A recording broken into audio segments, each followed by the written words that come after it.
Story of Seasons has had a series of ups and downs as the franchise has tried to find its footing in a genre it once monopolized.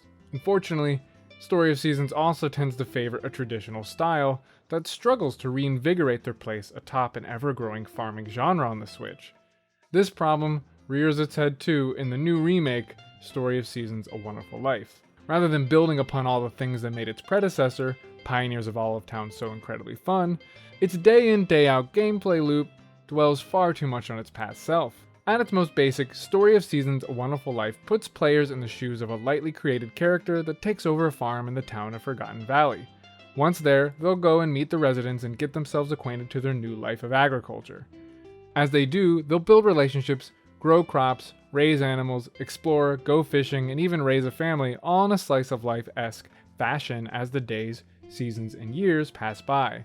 As is the norm with these sorts of games, money and equipment will be sparse and are flimsy early on, but through a dedicated routine, the player and farm will grow to become immensely successful. Pioneers of Olive Town had a good flow that never felt like it was fighting to keep me from getting to the actual good fun of farm building. But A Wonderful Life unfortunately doesn't pace itself in the best way, with much of the game being a tedious routine of daily habits with very little feedback about the progress you're making. When comparing this remake to the original release, the visual glow-up it's received is notable, but for today's standards, there's a want for more. With A Wonderful Life, a completely redesigned camera system has moved the series forward meaningfully, wherein you can view the world in a more intimate fashion, ditching the angled and top-down views for complete 360-degree control. Though the graphics certainly won't hinder its gameplay, it's jarring that Story of Seasons can't ever seem to make up its mind on just how chibi it wants to be or not. Pioneers of Olive Town finally felt like we were moving away from the Funko Pop keychains found in Friends of Middletown into a more adult-oriented territory stylized enough that people of all ages could still enjoy the cute charm. Story of Seasons Trio of Towns on 3DS, however, found a happy balance that married the two, and it was an easy game to get lost in, especially for what was capable on the handheld system back in 2016. It doesn't feel like this game has taken the leap it needs to.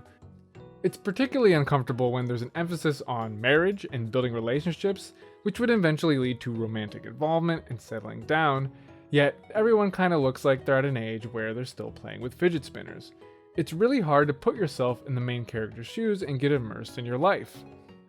Not to say the game hasn't been refined in quite a lot of ways. The remake has added new events, a plethora of dishes to cook that increase its selection from the original game, a wide array of items, more robust festivals, romantic paths, and overall cleaned up UI that makes it easier to do day-to-day tasks. For fans of the original on the Gamecube, this will certainly sate those wanting to come back to Forgotten Valley in a polished way that harkens back to the 2004 classic. The game does have a lot going for it that does grant it genuine fun, but you have to invest a lot of time into it. I personally find myself continuously trying to validate that time investment when everything I'm doing doesn't really have a real sense of progression, that doesn't entirely feel randomized or scripted just because I've walked into a particular location, or it's a certain day of the year where something should happen anyway. Trying to fill the void between those events can feel ambiguous and monotonous, and with that ambiguity and monotony brings a level of shallowness that I seldom feel like investing my time into, when there's a backlog of more worthwhile titles in and out of the farming genre to play. I'm typically very excited when a new Story of Seasons gets announced, yet whenever I'm finally able to get my hands on one, it's hit or miss on whether or not I'll actually enjoy it. I think the genre has evolved far past what Harvest Moon was doing in 2004.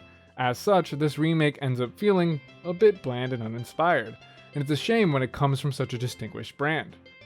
Story of Seasons: A Wonderful Life has its heart in the right place, as there's a lot of charm to the original game, but it just suffers from a dated feel overall. It is a remake that is too focused on nostalgia. For those that love the original, they will likely have a nice time coming back to Forgotten Valley, but for everyone else, your mileage may vary.